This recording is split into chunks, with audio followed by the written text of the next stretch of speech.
नमस्कार, जय हिंद, जय हिंदी। प्यारे बच्चों, आज संपूर्ण हिंदी पाठशाला पर मैं उन बच्चों के लिए लेकर के आ गया हूँ जो बच्चे सीबीएसई बोर्ड से संबंधित हैं। और ऐसे बच्चों के लिए तीसरा भाग, यानी कि तीसरा भाग कहाँ, पहला भाग कक्षा 6, दूसरा 7 और तीसरा 8, यानी कि हम 8वें के बच्चों के लिए, क्लास 8 के बच्चों के लिए, कक्षा 8 के बच्चों के लिए कहाँ, सीबीएसई के बच्चों की बहुत मांग थी कि कक्षा 8 का पाठ्यक्रम मैं शुरू करूं। तो कक्षा 8 के पाठ्यक्रम में अभी तक जो चैप्टर्स हो गए हैं उनकी चर्चा ना करें, मैं पहला चैप्टर ले लेता हूं, सुभाषितान। और आप जैसे ही आपको लगे कि आपको कोई और आगे का चैप्टर, मैं तो सीक्वेंस में करना चाहता हूं।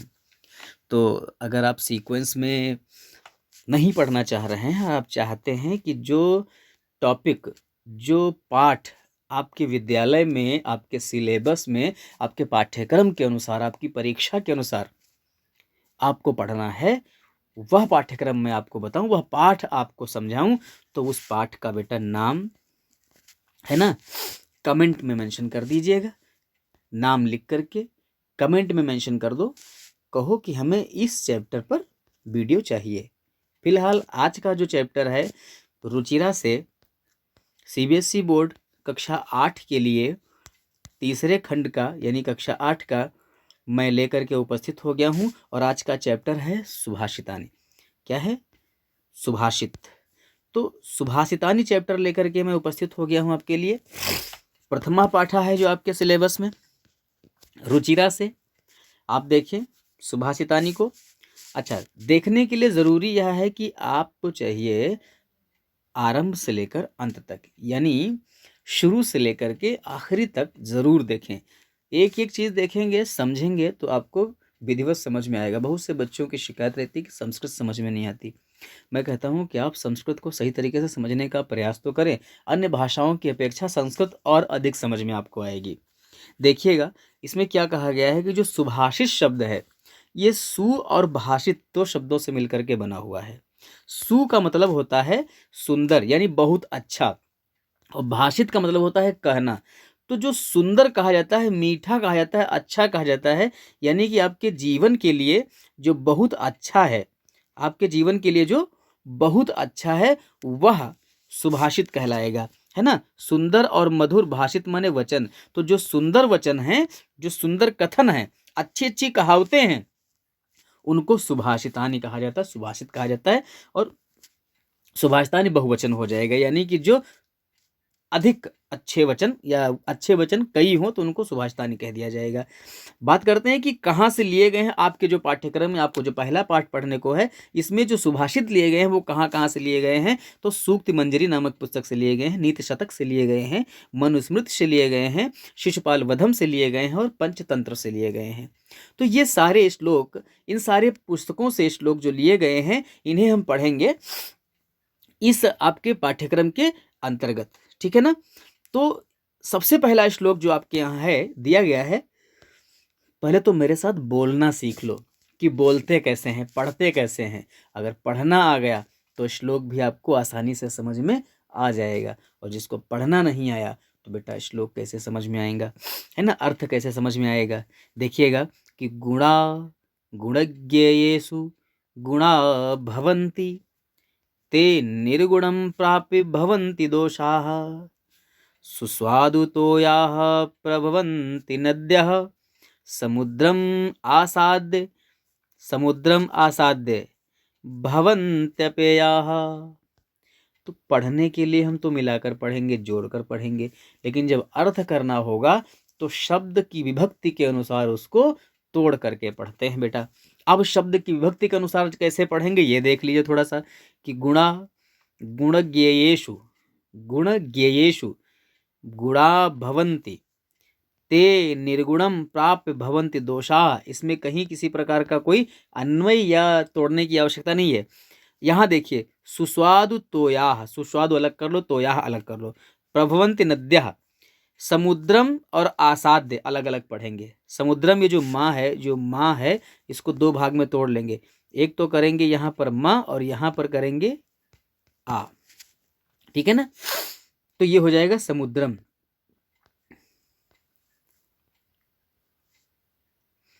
क्लियर है बेटा? अब अगला देखिए, भवंत पेया जो लिखा हुआ है, तो इसको जब हम तोड़ेंगे तो यहाँ जो या आपको दिख रहा है, इसको तोड़ लेंगे दो भाग में, तो एक तरफ ये ई हो जाएगा और एक तरफ हो जाएगा आ। या जब कभी भी टूटेगा तो ऐसे टूटेगा, यानी कि हम जो आधा ता है या के पहले उसको ई दे देंगे, तो हमारा जो रूप बनेगा वो हो जाएगा भवंती। ठीक है ना? और या के इधर जो पेया लिखा है उसको हम आ दे देंगे, तो ये हो जाएगा अपेयाह। ठीक है ना? देखते हैं क्या होता है, अर्थ समझेंगे बेटा। कि गुणा गुणज्ञेयेषु गुणाः भवन्ति, ये जो गुण होते हैं ना, गुण ज्ञेयो, गुण ज्ञेय माने होता है जानने वाला, जो गुण को जानने वाला है, जो गुणी व्यक्ति है जिसमें गुण है, अगर उसको कोई और गुण मिल जाते हैं तो गुणा भवन्ति, वे और अच्छे गुण हो जाते हैं। गुण गुण कब होते हैं? जब गुणी को मिलते हैं। गुण का महत्व तभी है जब वो गुणी व्यक्ति को मिलेगा। भाई एक अच्छी चीज अच्छे व्यक्ति के पास हो तो ज्यादा अच्छी लगती है, अच्छी चीज बुरे व्यक्ति के पास पहुंच जाए तो वो भी बुरी हो जाती है। कैसे? देखिएगा, लिखा है ते निर्गुणम प्राप्य भवन्ति दोषा, वही गुण, ते माने वे, कौन? जो अभी ऊपर बात कर रहे थे जिनकी, निर्गुणम प्राप्य, निर्गुण को पाकर, निर्गुण माने जिसमें गुण नहीं है, बिना गुण वाला, गुणहीन कह लीजिए उसको। निर्गुण का मतलब गुणहीन को, प्राप्य माने प्राप्त करके, पा करके, भवन्ति माने हो जाते हैं, दोषाह माने दोष, यानी कि गुण गुण कब रहते हैं? गुण अगर गुण हैं तो मतलब वो गुणियों के पास हैं, जिनमें गुण हैं, जो अच्छे लोग हैं। अगर सज्जनों को गुण गया माने सज्जन, तो सज्जनों को अगर गुण मिल जाते हैं तो वो गुण रहते हैं, होते हैं।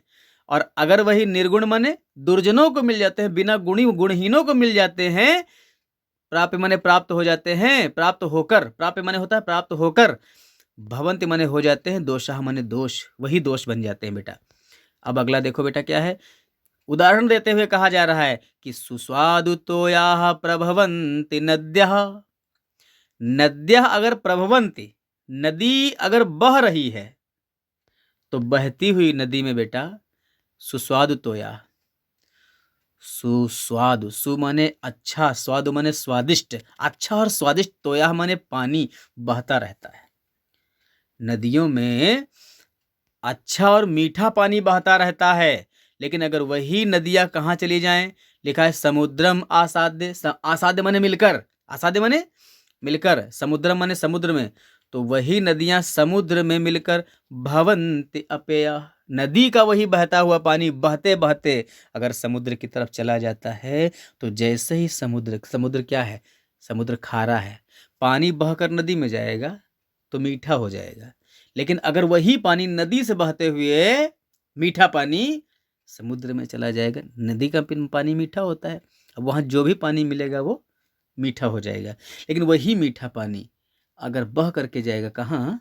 समुद्र में, तो अपेयाह हो जाएगा। अपेयाह माने पीना पीने योग्य, भवंती माने हो जाते हैं, वही जल न पीने योग्य हो जाते हैं। तो ये वाला एक श्लोक हो गया। फिर से एक बार अर्थ देख लो बेटा, कि गुणज्ञों को यानी सज्जनों को अगर गुण मिलते हैं तो गुण हो जाते हैं, तो उनको गुण ही कहा जाएगा, तब वो उन सार्थक होंगे गुण। और अगर यही निर्गुण माने बिना गुण वाले को, गुणहीन को, ते माने वही मिल जाते हैं, प्राप्य माने प्राप्त हो जाते हैं, तो दोषाः भवन्ति, वही दोष बन जाते हैं। जैसे अगर बहता हुआ तो यह माने पानी नदी में जाता है तो सुस्वादु माने मीठा रहता है, स्वादिष्ट रहता है, और वही नदियां बहते हुए समुद्र में आसाद्य माने मिल करके अपेयाः भवन्ति, स्वादहीन हो जाती हैं। अब आगे बात करेंगे अगला श्लोक पर। अगला देखेंगे बेटा, लिखा है साहित्य संगीत कला विहीनः साक्षात् पशु पुष विषाणहीनः, पशु पुक्ष विषाणहीनः तृणं न खादन्न अपि जीवमानः तद्भागधेयं परम पशूनाम। अब देखिए क्या होगा कि साहित्य संगीत कला विहीनः, जो साहित्य संगीत आदि कलाओं से विहीन है, यानी जिसमें साहित्य या संगीत आदि के प्रति कोई प्रेम नहीं है, वह व्यक्ति साक्षात पशु है। कैसा? जीवमाना, जीवित रहते हुए भी वह जीवन वाला व्यक्ति, जीवित व्यक्ति भी साक्षात पशु के समान है। कैसा पशु? पुच्छ विषाणहीना। वह जीवित व्यक्ति, यहां से अर्थ लेंगे, वह जीवित व्यक्ति पूंछ सींग से हीन होते हुए भी साक्षात पशु है। कैसा? तृणम न खादते भी, घास न खाते हुए भी। वह जीवित व्यक्ति घास न खाते हुए भी पूंछ सींग से हीन होकर साक्षात पशु के समान है।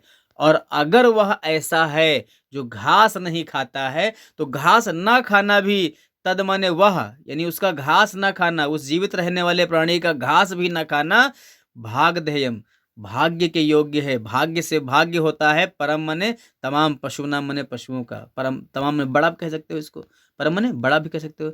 तो तद मने वह, पशु नाम मने पशुओं का, परम मने बड़ा, भागधेय मने भाग्य है। पशुओं का सौभाग्य है कि व्यक्ति घास नहीं खाता। अगर मनुष्य घास खाता होता तो पशुओं को घास भी नहीं मिलती, वो भी खा जाता है ना। ध्यान दीजिएगा एक बार फिर से। वो राक्षस है एक किस्म का। कौन? कि जो ना तो साहित्य में कोई रुचि रखता है, न जिसको संगीत में कोई रुचि है, किसी भी प्रकार से की कला से जो विहीन है, जिसमें कोई कला नहीं है, ऐसा व्यक्ति जीवित रहते हुए भी, घास न खाते हुए भी, तृणम माने घास, न माने नहीं, खादन माने खाते हुए, अपि माने भी। ये जो खादन न पे लिखा है, इसको थोड़ा सा तोड़ कर देखते हैं ना। खादन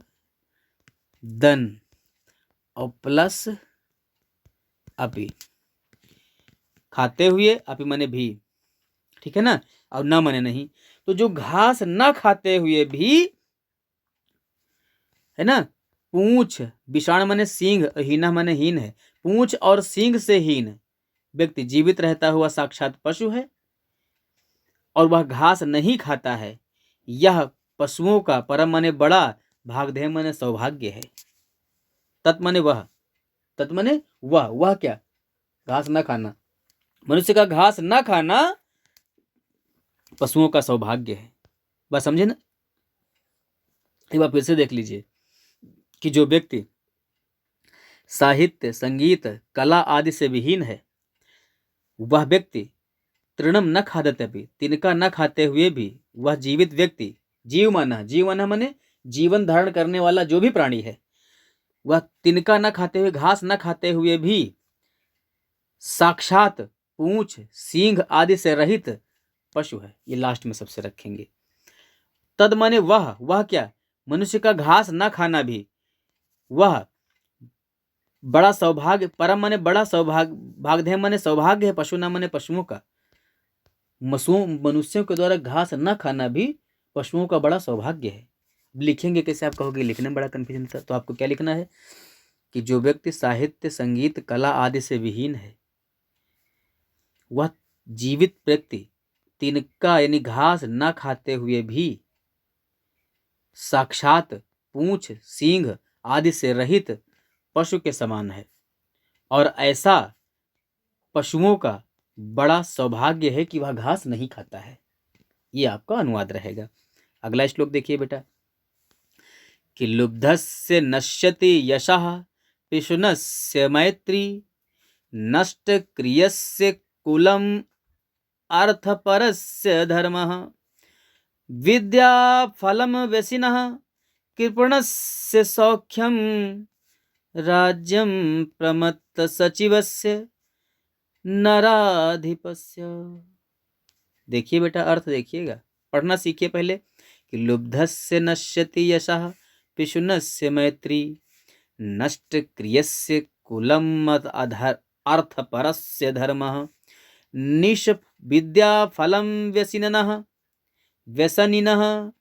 कृपणस्य सौख्यम, राज्यम प्रमत्त सचिवस्य नराधिपस्य। देखो बेटा, अर्थ देखिएगा। लुब्धस्य, लुब्धा कहते हैं लोभी को। बेटा जिस शब्द का अर्थ न बताऊं कमेंट में पूछ लेना, ठीक है ना बेटा, है ना। कभी कभी हो सकता है जल्दी में भूल जाऊं मैं। लुब्धा माने होता है लोभी, और लुब्धस्य में आधा सा और या लगा, जहां कहीं भी किसी शब्द के लास्ट में आधा सा और या आ जाए षष्ठी एक वचन होता है और इसका चिन्ह होता है का की के। अब बताओ कि काकी के का प्रयोग कैसे होगा। कुछ बच्चों को जिनको मैंने पढ़ाया है वो बच्चे जानते हैं कि काकी का के प्रयोग कहाँ होता है। का प्रयोग तब होता है जब इस शब्द के बाद आने वाला पद, जो यहाँ शब्द आएगा वो पुल्लिंग एक वचन होगा तो का लगेगा, स्त्रीलिंग एक वचन होगा या बहुवचन होगा तो की लगेगा, और पुल्लिंग बहुवचन होगा तो के लगेगा। याद रखना, कोई एक ही लगेगा इनमें से। आने वाला शब्द कैसा ये देखा जाएगा। तो लिखा यहाँ लुब्धस्य नश्यति, नष्ट होता है। नष्ट होता है यानी कि एक वचन है और पुल्लिंग है, तो क्या हो जाएगा, का हो जाएगा। क्या हो जाएगा, का हो जाएगा। और यशा भी पुल्लिंग है, ठीक है ना, इसलिए का लगेगा। तो लोभी का, लोभी का, लोभी माने जो लोभ करता है, तो लुब्धस्य का अर्थ हो गया लोभी का। लुब्धस्य का अर्थ क्या हो गया बेटा, अब यहाँ लुब्धस्य लिख देंगे बेटा, है ना।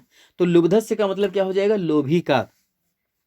नश्यति माने नष्ट हो जाता है। ये नश्यति जो लिखा हुआ है बेटा यहाँ देखना, ये आपको गोला दिख रहा होगा इसमें, तो फिर से मैं कर देता हूँ। नश्यति, देखिए अंडरलाइन जो किया है मैंने। नश्यति का मतलब होता है नष्ट होना। यशः माने यश, तो मैंने क्या कहा बेटा कि जो लोभी है उसका यशः नश्यति, यश नष्ट होता है। और पिशुनस्य मैत्री, अच्छा पिशुन शब्द क्या है, तो ध्यान देना बेटा, पिशुन शब्द अनेकार्थी है। पिशुन शब्द क्या है बेटा, अनेकार्थी है। ये चोर के लिए भी प्रयोग होता है, ठीक है ना, ये चुगलखोर के लिए भी प्रयोग होता है, चुगलखोर के लिए प्रयोग होता है, ये कौवे के लिए भी प्रयोग होता है, ठीक है ना, कौवा के लिए भी प्रयोग होता है। बस समझे ना। तो आप देखिएगा कि पिशुनत से माने यहाँ जो पिशुन शब्द लिया गया है चुगलखोर लिया गया है। कोई व्यक्ति अगर चुगली करता है, बहुत ज्यादा चुगली करता है, आपकी बातें लगातार दूसरे को बता, दूसरे की बातें आपको, तो किसी तरफ का नहीं रह जाएगा वो। जैसे ही पता चलेगा लोग उससे दोस्ती तोड़ देंगे, तो उसकी क्या समाप्त हो जाती है बेटा, मैत्री। मैत्री माने मित्रता, मैत्री माने बेटा मित्रता, लिख लो मित्रता। तो जो जो चुगलखोर व्यक्ति है उसकी मित्रता समाप्त हो जाती है। इसमें बताएगा कि किसकी कौन सी चीज नष्ट हो जाती है, यानी कि अगर कोई चीज नष्ट हो रही है तो आपको वैसा व्यवहार नहीं करना है, तो आपको क्या करना है, लोभ नहीं करना है। लोभ करोगे तो आपका यश नष्ट हो जाएगा, जो व्यक्ति लोभ करेगा उसका यश नष्ट होता है, तो लोभी का यश नष्ट होता है। और चुगलखोर की मित्रता नष्ट होती है। और किसका क्या नष्ट होता है, देखो जरा बेटा, कि नष्ट क्रियस्य, क्रिया माने होता है काम, क्रिया माने होता है काम, ठीक है ना, कोई भी काम, काम धंधा जिसको कहते हैं। नष्ट माने नष्ट होना, जो अपने काम को क्या करता है, नष्ट कर देता है, यानी आलसी। यानी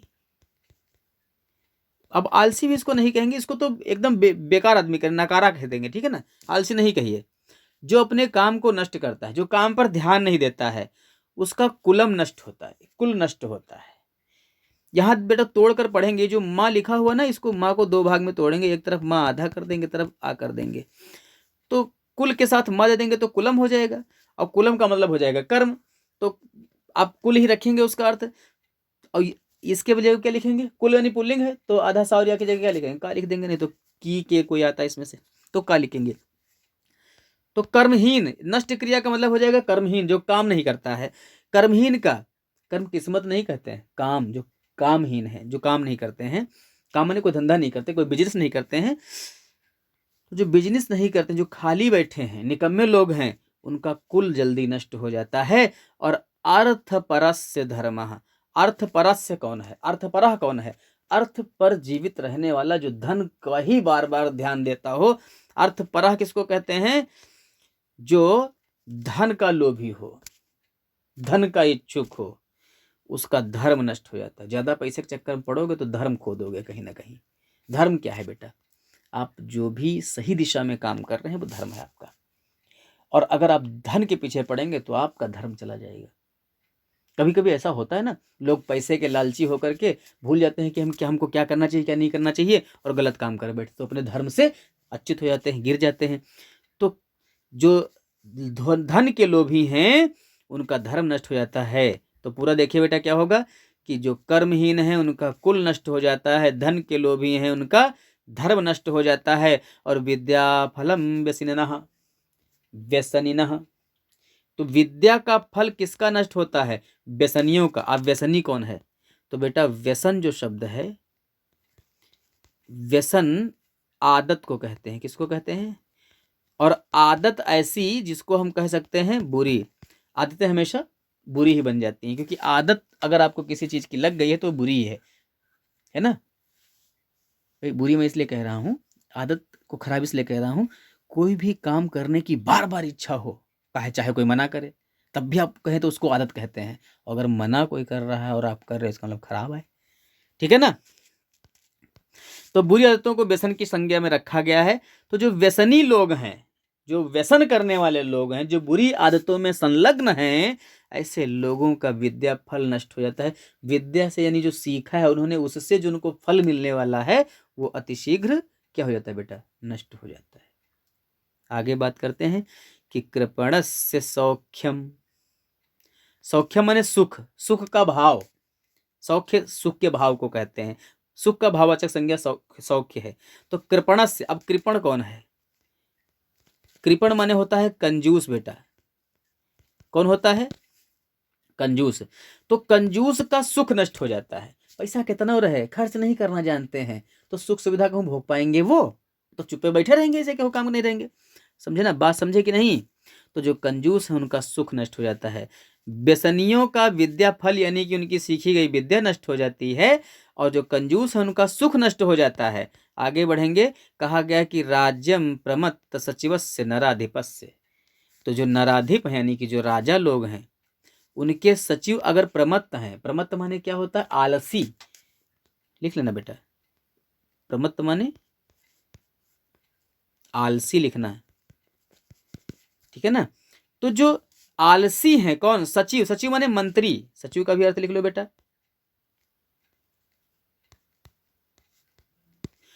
तो जिनके सचिव माने मंत्री क्या हैं? आलसी हैं। किनके? राजाओं के। जिन राजाओं के सचिव माने मंत्री, प्रमत्ता माने आलसी हैं, उनका राज्यम नष्टम भवति, उनका राज नष्ट हो जाता है बेटा। ठीक है ना। क्लियर हो गई बात? फिर से एक बार देखो कि लुब्धस्य नश्यति यशः, लोभी का यश नष्ट हो जाता है। और पिशुनस्य मैत्री नश्यम स्यात्, यानी जो चुगलखोर है उनकी मित्रता नष्ट हो जाती है। और नष्ट क्रियस्य कुलम, जो कर्महीन है उनका कुल नष्ट हो जाता है। अर्थपरस्य धर्मः नष्टम स्याति, जो धर्म धन के लोभी हैं, जो धन के पीछे भागते हैं, उनका धर्म नष्ट हो जाता है। और व्यसनिनः विद्या फलम, जो व्यसनी है उनका विद्या फल नष्ट हो जाता है, यानी सीखी गई विद्या नष्ट हो जाती है। कृपणस्य सौख्यम, जो कंजूस है उनका सुख नष्ट हो जाता है। नराधिपस्य सचिव प्रमत्तस्य, प्रमत्त सचिव नराधिपस्य माने आलसी मंत्रियों वाले राजा का राज्यम नष्टम स्यात्, राज्य नष्ट हो जाता है। अगला श्लोक आशा करता हूं कि आपको समझ में आ रहा होगा। और अगर समझ में आ रहा है बेटा, आप पढ़ रहे हो मन से, तो सबसे पहला काम एक करो। क्या आपको करना है? लाइक, है ना। अंगूठा बनाओ, दबाओ अंगूठा तुरंत फट से, है ना। लाइक करो। और लाइक करने के बाद आपका ये एक रिस्पॉन्सिबिलिटी बनती है कि आप अपने जानने वालों को क्या करोगे बेटा? ठीक है ना। इस वीडियो को धड़ाधड़ शेयर करो, अपना स्टेटस लगा दो कि बाकी लोग भी इससे जुड़ें, समझें। और यकीन मानो कि जितना ये वीडियो देखा जाएगा, आपके कमेंट का मुझे वेट रहेगा, इंतजार रहेगा। अपना कमेंट करो और अपने मन पसंद पाठ का नाम लिखो। संस्कृत में पाठ का नाम, मैं उस पाठ पर जैसे ही आपका कमेंट देखूंगा, यथाशीघ्र, यथाशीघ्र माने जैसे ही पॉसिबल होगा मुझसे, मैं वीडियो बना करके दूंगा। और ये भी लिख देना कि आपको कितने समय के बीच चाहिए, है ना। नहीं कभी हो सकता है कि ध्यान न दूं या किसी दूसरे का कमेंट आ जाए किसी वीडियो पर, तो उसका वीडियो बनाने लगूं, समझे ना। तो आपका रह जाएगा। आप बताओ उसमें कि आपको कब तक वीडियो चाहिए, मैं तब तक आपको वीडियो, उस बीच में वीडियो आपका बना करके दूंगा, है ना। अच्छा ये देखिए, निवेदन आ गया आपसे कि भाई लाइक नहीं करते हैं लोग। मैं चाहता हूं कि आप लोग लाइक करें ताकि हमारा भी हौसला बढ़े, मेरा भी मन हो वीडियो बनाने का, और मैं लगातार आपको नए नए वीडियोस देता रहूं, है ना। एक एक शब्द का अर्थ है, जिस शब्द का अर्थ ना बताऊं कमेंट करके पूछ लो फटाक से, है ना। हर शब्द का अर्थ आपको पता होना चाहिए। भाई शेयर करो फटाक से, लोगों को शेयर करो। प्रथमा पाठा सुभाषिता पढ़ रहे हैं हम लोग, सब्सक्राइब करिए। अगर आपने चैनल को सब्सक्राइब नहीं किया, सब्सक्राइब करने का लाभ ये होता है कि बेटा आपको नोटिफिकेशन मिलेगा। नोटिफिकेशन कैसे मिलेगा? जो घंटी आप दिख रही है आपको, सब्सक्राइब करने के बाद में घंटी दबाइए। इससे ऑल नोटिफिकेशन जब ऑन कर देंगे तो जैसे ही मैं कोई वीडियो डालूंगा आपको सबसे पहले मिलेगा।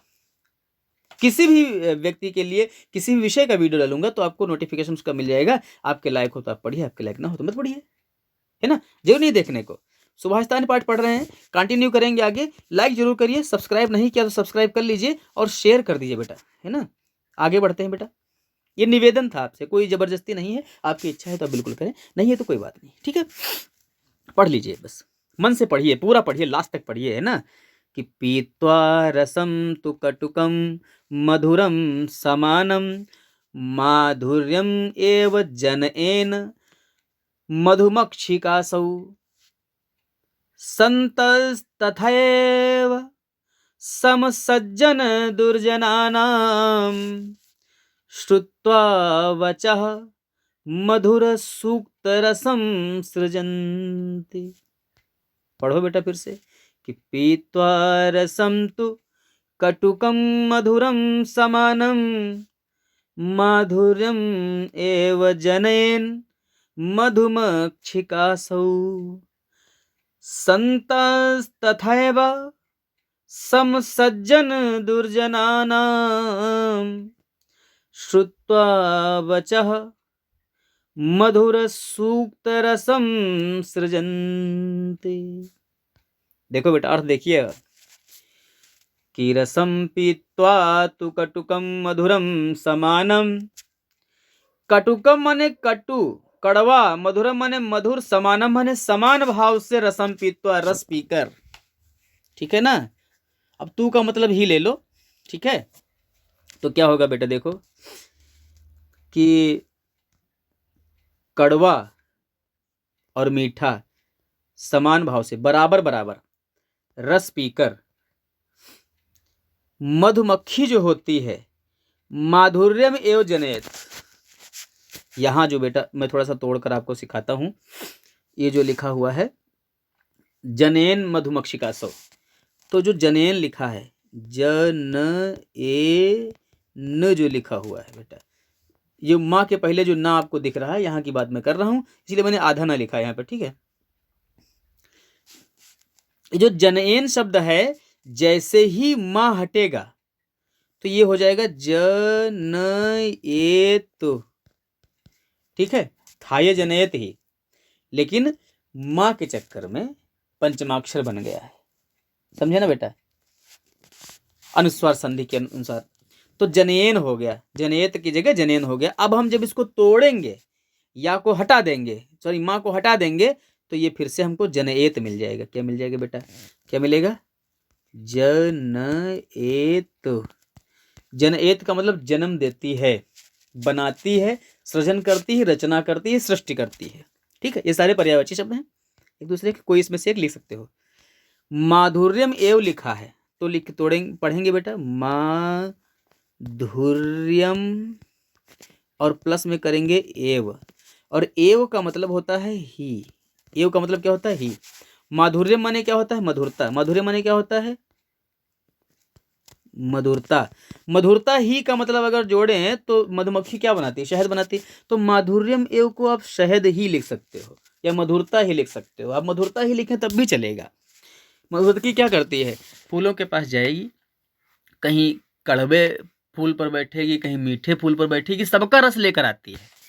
तो कटुकम मधुरम समानम, कड़वे और मधुर यानी मीठे को समान भाव से, रस माने रस को, पीतो माने पीकर, कड़वा और मीठा समान भाव से रस पीकर कौन?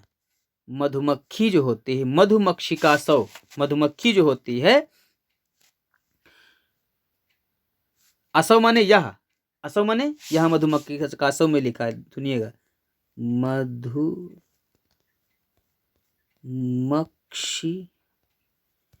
मधुमक्षिका और इसके साथ लिखा हुआ है असौ। तो यह मधुमक्खी, ये जो मधुमक्खी आपको दिख रही है, ये मधुमक्खी कहते हैं जो दिखाई पड़ती हैं कहीं कहीं मधुमक्खियां, तो ये मधुमक्खियां कड़वा और मधुर रस समान भाव से पी करके माधुर्य में योजन, मधुरता ही उत्पन्न करती हैं, कड़वाहट नहीं देती हैं। ऐसे ही जैसे ये मधुमक्खियां मीठा और कड़वा बराबर पी करके मीठा रस उत्पन्न करती हैं यानी शहद बनाती हैं, तो संतः तथैव, संतस तथैव का मतलब क्या होता है? संतः तथैव पढ़ेंगे क्या? संतस में जो सा है बीच में, ये यहाँ पर इसको हम क्या करते हैं? संतः कर देते हैं और फिर तथैव लिख देते हैं।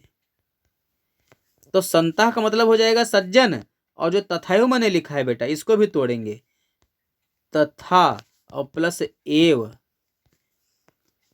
एव मैंने क्या बताया बेटा? ही। और तथा का मतलब क्या होगा? वैसा। तो वैसा ही या उसी प्रकार। तथैव का मतलब उसी प्रकार कह सकते हो, वैसे ही कह सकते हो। तो उसी प्रकार सज्जन, सम माने समान भाव से, सज्जन दुर्जना नाम, सज्जनों और दुर्जनों को, श्रुत्वा माने सुनकर, वचः माने वचन, सज्जन और दुर्जन दोनों के ही समान भाव से वचन सुन करके, बातें सुन करके, मधुर सूक्त रसम सृजंती। मधुर माने मीठे, सूक्त रसम माने सूक्त रूपी रस को, सृजंती माने उत्पन्न करते हैं, पैदा करते हैं, बनाते हैं, रचना करते हैं। बात समझ में आई बेटा? फिर से एक बार देखो कि यह मधुमक्खी जिस प्रकार से मीठे और कड़वे रस को समान भाव से पी करके, ठीक है ना, समान भाव से पी करके माधुर्यम एव जनयेत, मधुरता ही उत्पन्न करती है, तथैव माने उसी प्रकार, संतः माने सज्जन लोग, जो सज्जन व्यक्ति होते हैं, वे सज्जन और दुर्जनों के समान रूप से वचः माने वचनों को, श्रुत्वा माने सुन करके, मधुर सूक्त रसम, मधुर सूक्त रूपी रस, मधुर सूक्त रूपी रस को सृजंती माने उत्पन्न करते हैं। अब अगला बेटा पढ़ेंगे। आशा करता हूँ कि समझ में आया, को ना समझ में आया फिर से बताना, मैं फिर से समझाऊंगा, है ना। कि विहाय पौरुषम यो हि दैवम अवलंबते, प्रासाद सिंहवत् तस्य मूर्ध्नि तिष्ठन्ति वायसः। अब मूर्ध्नि तिष्ठन्ति वायसः क्या है समझिएगा, कि विहाय पौरुषम यो हि देवम एव अवलंबते, क्या पढ़ेंगे? देवम एव अवलंबते। तो दैवम पढ़ो, दैवम, और फिर पढ़ो एव, फिर पढ़ो अवलंबते, इतना लिखा हुआ बेटा इसमें, ठीक है। तो देवम, दैवम माने भाग्य, एव माने ही, अवलंबते माने लटके रहते हैं, सहारे रहते हैं। आगे बताएंगे अभी अर्थ आपको। प्रासाद सिंहवत्तस्य मूर्ध्नि तिष्ठन्ति वायसाः, क्या है कि यो माने जो व्यक्ति, अब ये जो यो शब्द लिखा हुआ है, चूंकि आगे ही आया है, क्या आया है? ही, इसलिए ये यो जो है पहले था क्या? यह था, यह से यो बन गया, उकार आ गया है, ओकार आ गया है, ठीक है। तो यह माने होता है जो, कौन सा? जो होता है पुल्लिंग वाला, ठीक है। और जो यहाँ पर याग में आ की मात्रा होता है तो भी ये जो होता है, लेकिन कौन सा होता है? स्त्रीलिंग वाला होता है, ठीक है ना। तो जो व्यक्ति, अब व्यक्ति ब्रैकेट में कर सकते हो, व्यक्ति के लिए कोई संस्कृत नहीं दी गई है ना। पौरुषम विहाय, अपने पौरुष, अपने पुरुषत्व, अपने साहस को, पौरुषम माने साहस को, विहाय माने छोड़कर, जो व्यक्ति अपने साहस को छोड़ करके, ही माने ही, जो ही होता है इसका मतलब होता है ही हिंदी में, और एव माने भी होता है ही, ठीक है ना। तो आपको हिंदी में ही लिखना है। तो जो व्यक्ति अपने पौरुष यानी साहस को विहाय माने छोड़कर, दैवम माने भाग्य, पर एव माने ही माने ही, अवलंबित माने सहारे रहता है, भाग्य के ही सहारे रहता है, दैवम एव, अब एव भी लिखा हुआ है यहाँ पर, एव माने ही, ठीक है ना। भाग्य के ही, अवलंबित माने सहारे रहता है, वह कैसा होता है? तस्य माने किसके तस्य, उस व्यक्ति को क्या कहा गया है? प्रासाद सिंहवत। वह व्यक्ति कैसा होता है? प्रासाद माने बड़े महल के, सिंहवत माने सिंह के समान। बड़े महल के सामने या बड़े महल के ऊपर जो बड़ा सा शेर लोग बनाते हैं ना, तो भाई शेर बना हुआ है बड़ा सा, तो लोगों को डरना चाहिए। लेकिन वो है क्या? असली तो नहीं है ना, नकली है। साहस खो चुका, उससे साहस नहीं है ना, चुप पे बैठा हुआ है।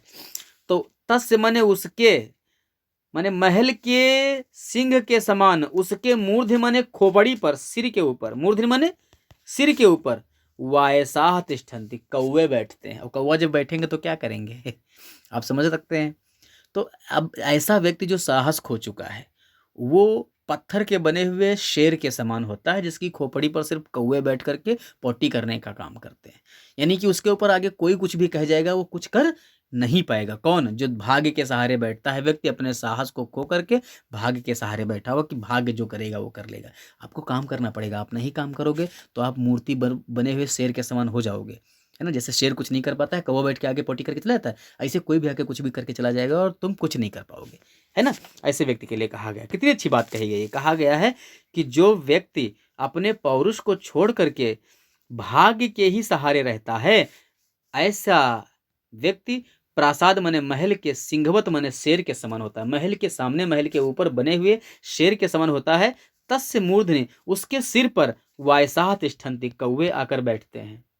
याद रखना, वैसे शेर के ऊपर कोई कौवा नहीं बैठ सकता है, लेकिन उसके सिर पर कौवा, क्योंकि वो मूर्ति है। तो तुम मूर्ति हो जाओगे अगर तुम अपना पौरुष खोकर भाग्य के सहारे बैठे रहे। तुम साहस करो, काम करो, है ना। आगे बढ़ो, देखो बेटा कि पुष्प पत्र फल छाया मूल वलकल दारु भी है, धन्य महीरुहा येषाम विमुखम यान्ति नार्थिनः। अर्थ देखना बेटा, फिर से पढ़ो एक बार कि पुष्प पत्र फल छाया मूल वलकल दारु भी है, धन्या महीरुहा येषाम विमुखम यान्ति नार्थिनः। अर्थ देखो बेटा कि पुष्प माने फूल, पत्र माने पत्ते, फल माने फल, छाया माने छाया, छाव, मूल माने जड़, वलकल माने छाल, पेड़ की छाल ही होती है ना, दारू भी माने वृक्षों की। बात समझिएगा, वृक्षों से भी जो लगा हुआ है बेटा, जब कभी भी किसी शब्द के लास्ट में भी आ जाए तो ये तृतीया बहुवचन होता है। क्या होता है बेटा? तृतीया बहुवचन होता है। और तृतीया बहुवचन हो, चाहे एक वचन चाहे द्विवचन है, चिन्ह क्या लगेगा? से लगेगा या फिर के द्वारा लगेगा, ठीक है ना। के द्वारा लगेगा, या तो से लगेगा या फिर के द्वारा लगेगा। तो क्या लगाएंगे बेटा कि फूल, पत्र, फल, छाया, मूल और खाल, छाल पेड़ों से प्राप्त होती है। तो जिन पेड़ों से ये सब चीजें प्राप्त होती हैं, भाई जिस पेड़ से फूल मिल रहा हो, जिस पेड़ से फल मिल रहा हो, जिस पेड़ से पत्ते मिल रहे हो, पत्ते लाभकारी होते हैं, किसी बहुत सारे पेड़ों के पत्ते काम में आते हैं, तो पत्ते मिल रहे हो, फल मिल रहे हो। जो पेड़ छाया देने के काम आता है, कुछ भी ना दे तो छाया देगा, वो भी नहीं देगा लकड़ी देगा यार, जड़ किसी किसी फूल पेड़ की काम आ जाती है।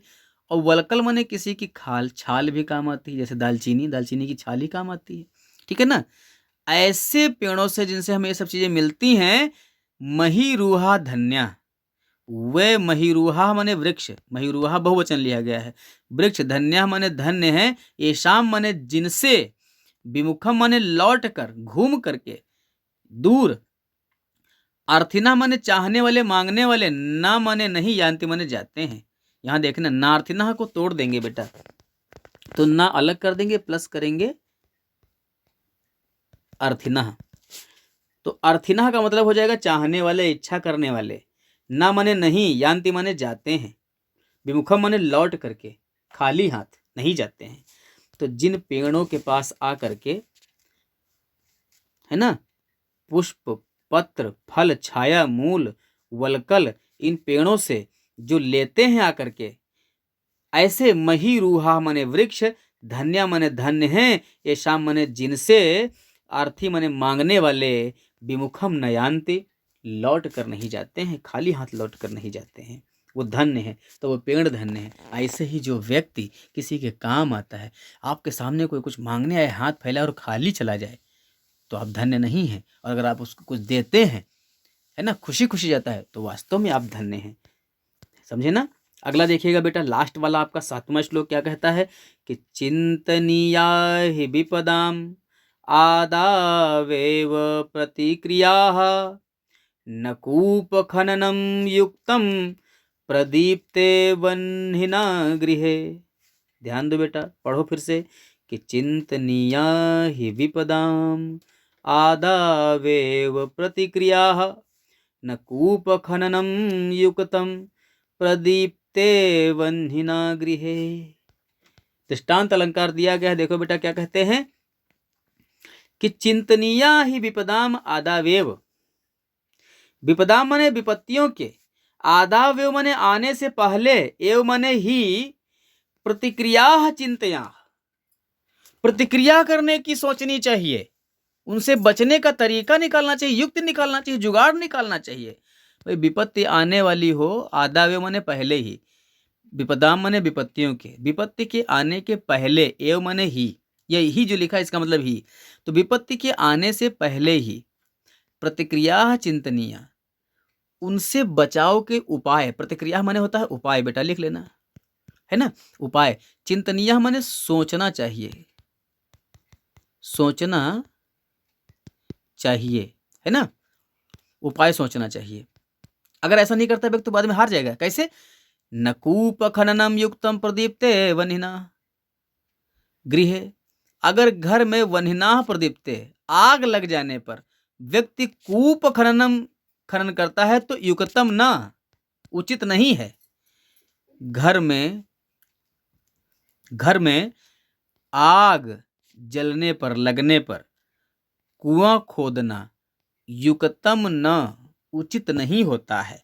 ठीक वैसे ही विपदाम, विपत्ति के आदावेव, आने से पहले ही प्रतिक्रिया चिंतनीय, उनका उपाय सोच लेना चाहिए।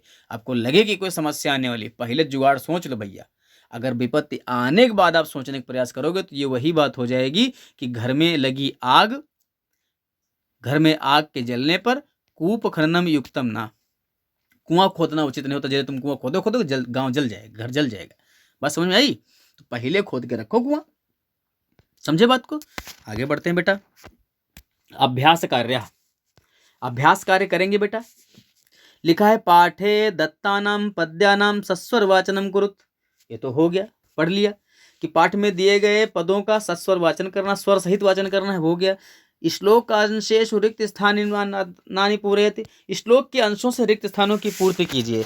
लिखा है समुद्रम आसाद्य, तो अपेया भवंती, क्या लिख दोगे? भवंत पेया, क्या लिखोगे? भवन, क्षम्यताम,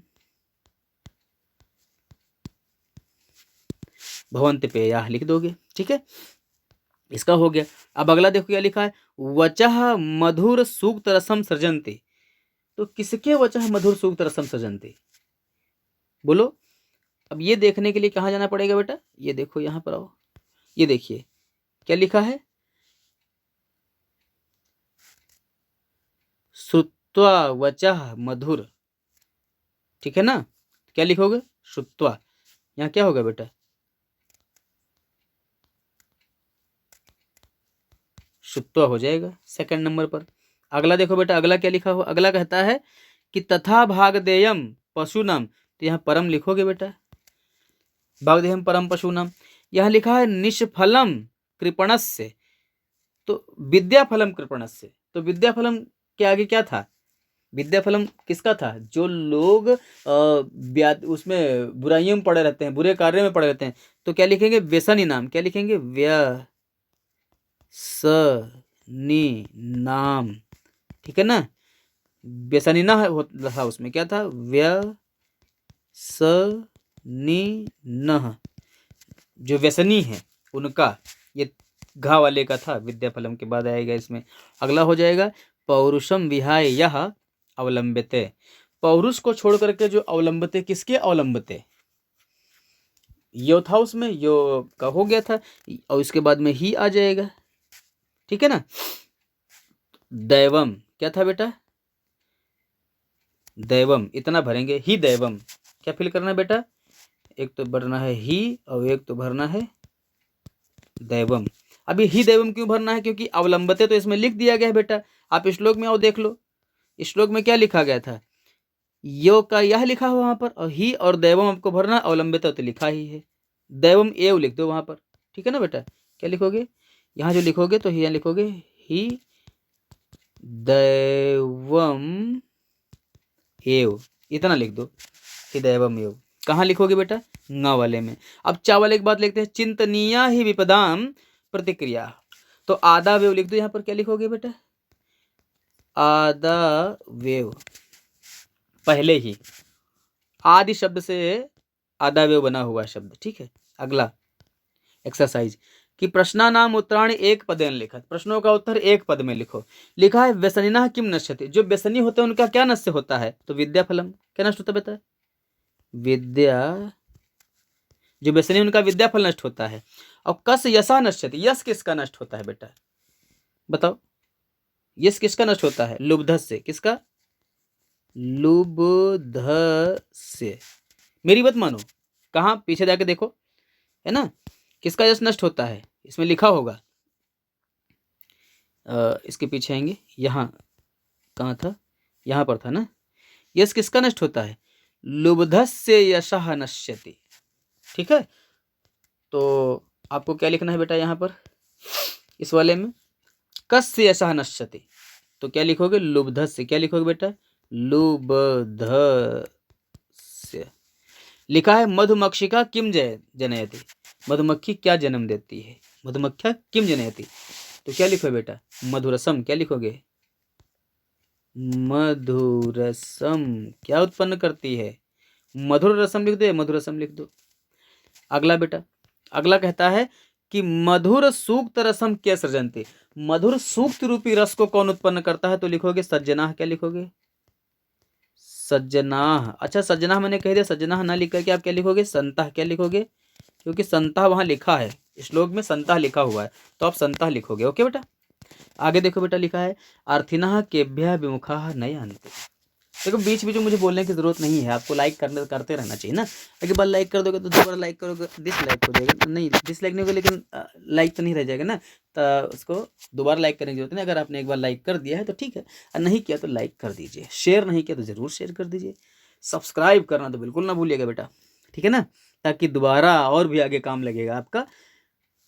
हिंदी में भी कोई चैप्टर आपको पढ़ना हो तो मुझे बताइएगा, ठीक है, कमेंट करिएगा। सवाल कहता है कि अर्थिनः केभ्यः विमुखाः न यान्ति, जो अर्थी होते हैं, चाहने वाले, मांगने वाले, केभ्यः किससे, विमुखा माने, विमुख माने लौट कर, न यान्ति नहीं जाते हैं, जो चाहने वाले हैं, जो मांगने वाले हैं, जो भिखारी हैं, वो किससे लौट कर नहीं जाते हैं, तो क्या लिखोगे, महीरुहात्। अब किससे लिखा हुआ है भाई, तो महीरुभ्य लिख दो, क्या लिख दो बेटा, क्या लिखोगे, महीरुभ्य,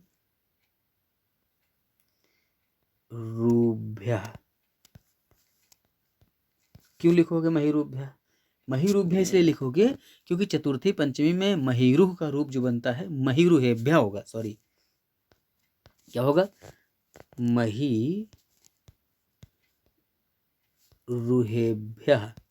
महीरुहेभ्य क्यों बनेगा भाई, क्योंकि ये शब्द होता है महीरुह, क्या होता है, महीरुह, महीरुह माने होता है वृक्ष, और महीरुह शब्द का इसमें करना हमको क्या है, लिखा है किससे लौट कर जाते हैं, तो किससे यहाँ से आ गया है, और कैसा से आया, अलग होने के अर्थ में से, और जब से अलग होने में आएगा तो कहाँ जाएगा, पंचमी में जाएगा, और पंचमी का जो बहुवचन रूप बनता है, तो राम का पढ़ो, अगर बालक का पढ़ लो तो पंचमी बहुवचन क्या होता है, बालकेभ्यः, तो महीरुह का महीरुहेभ्य हो जाएगा, ठीक है ना, इसलिए महीरुहेभ्य लिखेंगे यहाँ पर, ठीक है। ये वाला उत्तर, किसी ने अगर गलत लिखवाया हो तो सही कर लेना बेटा, ठीक है ना, बहुत से लोग हैं नहीं पता होता तो गलत लिखवा देते हैं, लेकिन लिखवाना नहीं चाहिए, ठीक है, सही कर लो बेटा, ये आप लिख लो, महीरुहेभ्य होगा।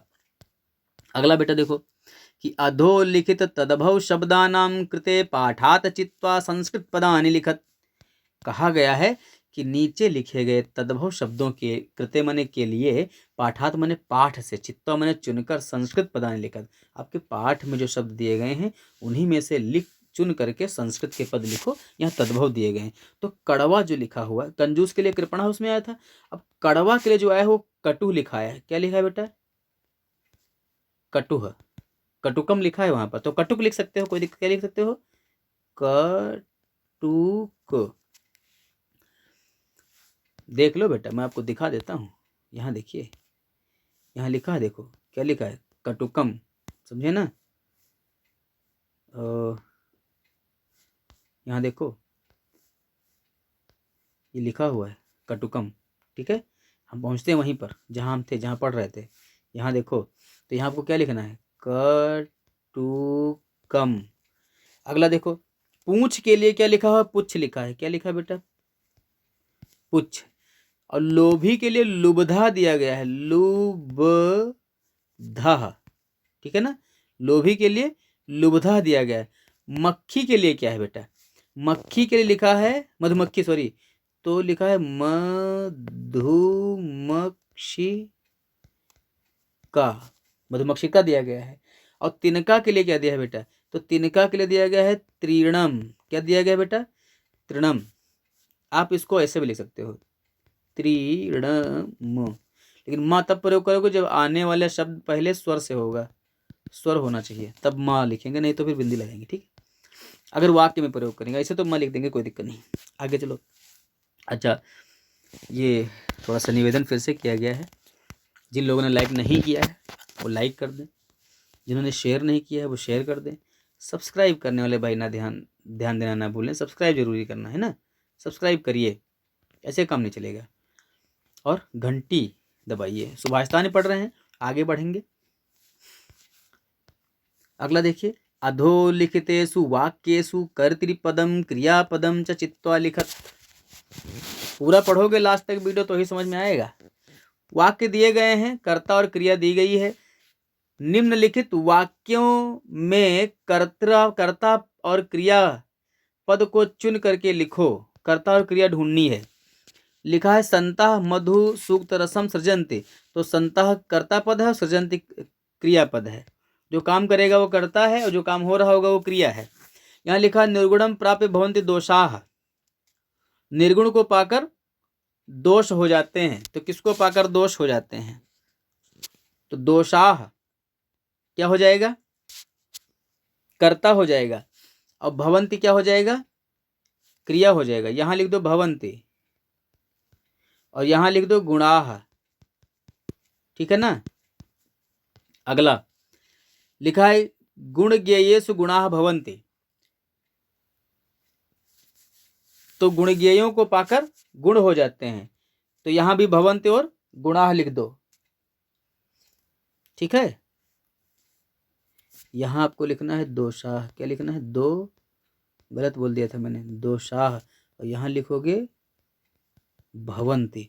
ठीक है, यहां लिखोगे गुणाः और यहां लिखोगे भवन्ति। ठीक है, अब ये हो गया। अब आगे बात करते हैं गा वाले के लिए। मधुमक्षिका माधुर्यम जनयेत, तो यहाँ लिखो मधुमक्षिका, क्योंकि काम कौन कर रहा है? मधुमक्षिका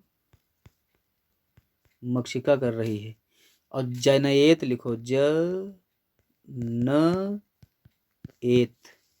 ठीक है, अगला देखो, विष्णुस्य मैत्री यशः नश्यति, नाशयति, तो पिशुन की जो मित्रता है वो यश का नाश करती है। तो यहां पर क्या लिखोगे? पिशुनस्य, पिशुनस्य, और यहां लिखोगे नश्यति। ठीक है, आगे बढ़ेंगे। यहां लिखेंगे नद्यः समुद्रम आसाद्य अपेयः भवन्ति, यहां लिखो नद्यः। ठीक है ना? और यहां लिखोगे भवन्ति। क्लियर बेटा? अगला एक्सरसाइज, रेखांकितानि पदानि आधृत्य प्रश्न निर्माणम कुरुत। रेखांकित पदों को के आधार पर प्रश्नों की रचना करनी है, प्रश्न बनाने हैं। रेखांकित पद यहाँ गुणाः दिया गया है। अब गुणाः शब्द को लेकर के एक प्रश्न बनाना है, ठीक है ना। तो क्या लिखोगे, यहां पर लिखोगे गुणाह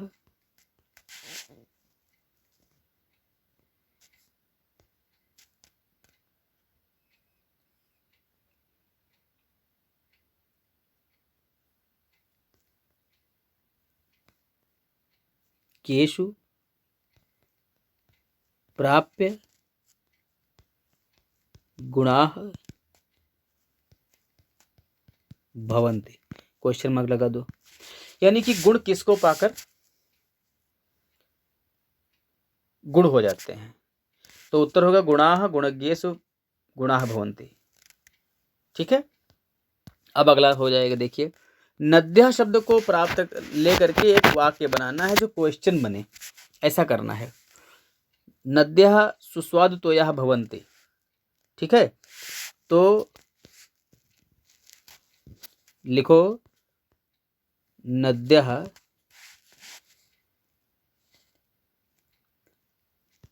कीदृशः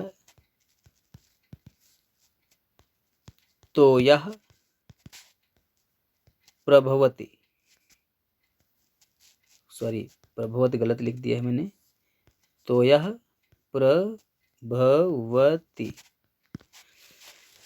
यानी नदियों में किस प्रकार का जल बहता है।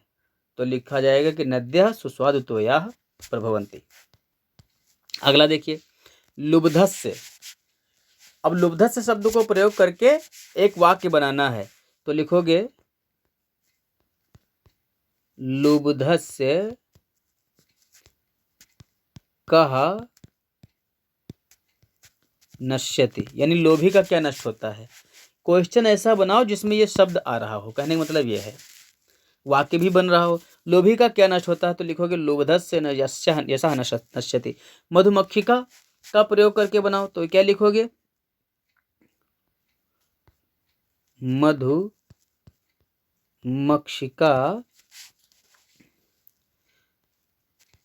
काम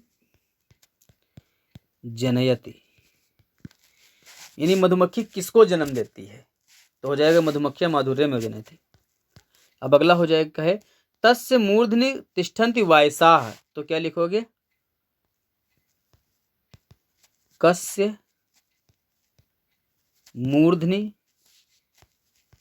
वायसाः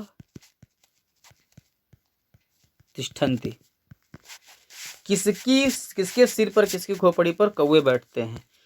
तो आप सिंहस्य मूर्धनि वायसाः, यानी सिंहस्य ना कहिएगा, क्या कहोगे प्रासाद सिंहस्य, है ना। मूर्धनि वायसाः तिष्ठन्ति उत्तर हो जाएगा उसका। उदाहरणानुसारम पदानि पृथक पृथक कुरुत, उदाहरण के अनुसार पदों को अलग करना है।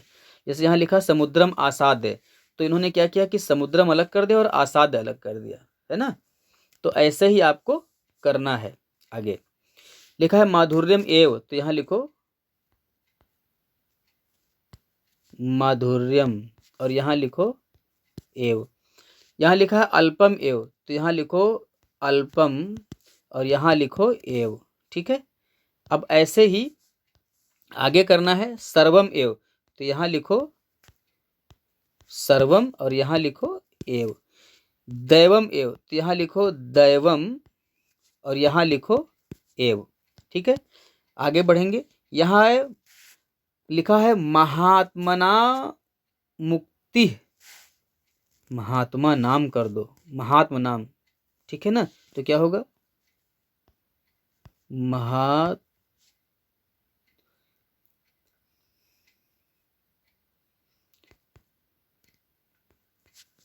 मुन्ना मुक्ति हो जाएगा, ऐसा भी हो सकता है, मुक्ति भी हो सकता है ऐसा, और महात्मा नाम उक्ति भी हो सकता है। क्या हो सकता है महात्म नाम प्लस उक्ति भी हो सकता है, ठीक है, ऐसा भी कर सकते हो। अगला देखो बेटा विपदाम एव लिखा है, तो क्या लिखोगे विपदाम मादावेव लिखा है, तो लिखो विपदाम द वेव, ये हो जाएगा। आगे पढ़ेंगे बेटा। आगे समाप्त हो गया है। संपूर्ण हिंदी पाठशाला की तरफ से आपको धन्यवाद ज्ञापित किया जा रहा है कि आपने लास्ट तक वीडियो देखा है, और ये वही पाएंगे जो लोग इस बात को, हमारे द्वारा दिए गए धन्यवाद को के पात्र वही हैं जो लास्ट तक आते हैं। वीडियो को पूरा देखने के लिए आपका बहुत बहुत धन्यवाद। यदि आपको वीडियो पसंद आया है तो लाइक अवश्य करें, अपने साथियों को भेजें। यदि अभी तक आपने मेरे इस चैनल को सब्सक्राइब नहीं किया है तो अभी सब्सक्राइब करें और बेल आइकन को ज़रूर दबाएं, ताकि आने वाली वीडियो की सूचना आपको आसानी से मिल सके। कोई सूचना अथवा नया वीडियो बनाने के लिए रिक्वेस्ट करनी हो तो आप कमेंट में ज़रूर लिखें। आपका एक कमेंट हमें और आगे अच्छे वीडियो बनाने के लिए मदद करेगा। हम चाहते हैं कि आप कमेंट जरूर करें, बिना कमेंट के ना जाएं। कुछ ना कुछ तो बताएं, आपको वीडियो कैसा लगा। पढ़ा रहे थे हम तो आप कहाँ मैंने जल्दी कर दी, कहाँ मैंने आपको ध्यान से नहीं समझाया, पूरी बात आप अपनी लिख करके जाइए, है ना। तो मिलते हैं अगले वीडियो में। तब तक के लिए आप लोग खुश रहिए, मस्त रहिए, पढ़ते रहिए, खूब मन लगा कर पढ़िए, और हमें ज़रूर बताएं कि वीडियो कैसा लगा, है ना। धन्यवाद।